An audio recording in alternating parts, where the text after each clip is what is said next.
Episode is well sponsored by inflation. It's still here, it's still annoying, and still pretending it's quote unquote under control. This is Max Pitts with Trades and Gains powered by Investor Central Club, and I'm here to give you the real breakdown of what happened with CPI today. Because this morning at 8:30 a.m. sharp, the Bureau of Labor Statistics dropped the latest consumer price index, and Wall Street reacted the same way it reacts to everything now. It panics for 30 seconds, then we see a relief rally, then everybody went back to doom scrolling on TikTok, watching OnlyFans girls shake their ass. So let's talk about what the CPI actually said, not what Twitter thinks it said, and not what your uncle's Facebook meme said, but what the numbers are really telling us about inflation, the economy, the consumer, and why the Fed is still stuck in the world's most awkward group chat.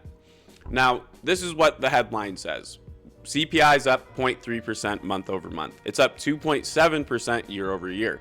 Core CPI, excluding food and energy, is up 0.2% month over month and 2.6% year over year.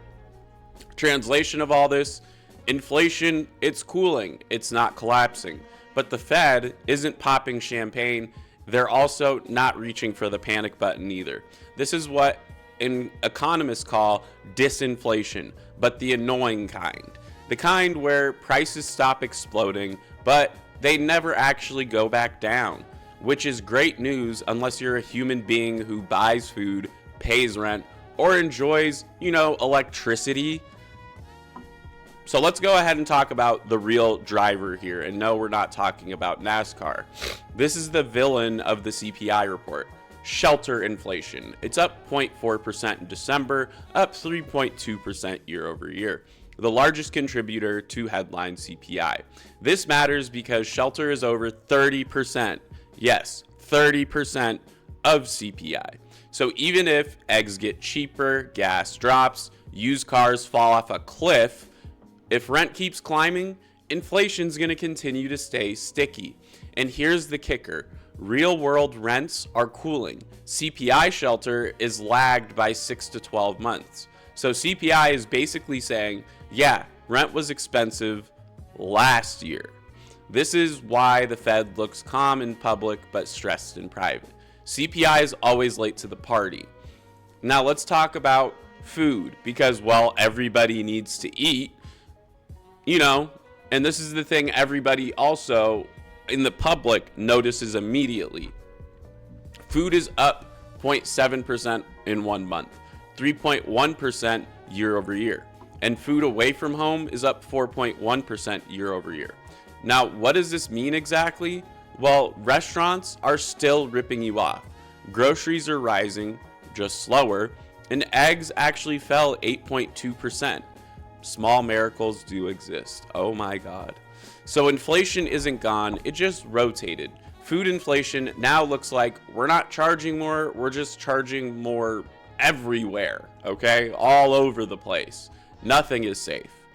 Energy, this was mixed. I like to call it a fake relief. Gasoline is down month over month. Electricity is up 6.7% year over year. And natural gas is up 10.8% year over year. So yes, gas is cheaper at the pump, but your utility bill looks like a ransom note at this point. This is why inflation feels worse than CPI says. CPI averages things. Households live in specifics. You don't pay for the basket. You pay for rent, power, food, and insurance. And all of those things are steadily increasing still. So now, core CPI, this is the Fed's obsession. And this is the number that they really do care about. Core CPI, we saw 0.2% month over month, 2.6% year over year. It's trending lower, but slowly. This tells the Fed one thing. Inflation is cooling, but not fast enough to declare victory. And here's the key insight. 3 things. Services inflation is still sticky. Shelter plus medical plus education equals persistent pressure. Goods inflation is doing the heavy lifting. Used cars fell 1.1%. Household goods fell. New vehicles were flat, meaning manufacturing deflation is saving the day. But services are where inflation goes to hide. And that's why I always say the services categories are always going to tell you the real story of what is going on here. So what does this mean for the Fed? Let's go ahead and be blunt, like we always are on this channel. The CPI does not scream cut rates now, but it also doesn't scream hike again. It says sit tight and don't screw this up, Donald Trump. Okay? The Fed wants confirmation, consistency, and no political drama. Unfortunately, they're currently getting none of that. It's heavy on the no political drama. Heavy on that. Like a heavy flow period. All right? Rate cuts are still on the table, but not because inflation is dead, because growth is slowing. And the labor market, well, it's quietly showing its butt crack. Now, what does this mean for the markets? Markets heard this CPI and said, okay, not inflationary. Okay, Fed stays patient. Okay, buy risk. That's why stocks bounced, bonds rallied, and the dollar softened. This CPI is like Goldilocks-ish. Yeah, not too hot, not too cold, just sticky enough to keep volatility alive, which means good for equities, good for bonds, dangerous if the Fed waits too long. Now, what does this mean for the consumer? You, the viewer who's watching this right now. Here's the uncomfortable truth. Inflation may be falling, but prices are not. That's the disconnect. Wages are growing slower, savings are thinner, credit card balances, well, they're rising. So consumers feel like, great, inflation's down. Can someone tell my rent or my groceries or my insurance? Probably not. This CPI says you're not getting relief, you're getting stabilization, and that's the best case scenario right now.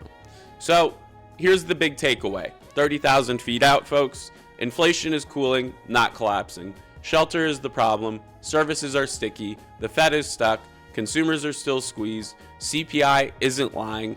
It's just not telling the whole story, because inflation isn't a math problem. It's a vibe problem at this point.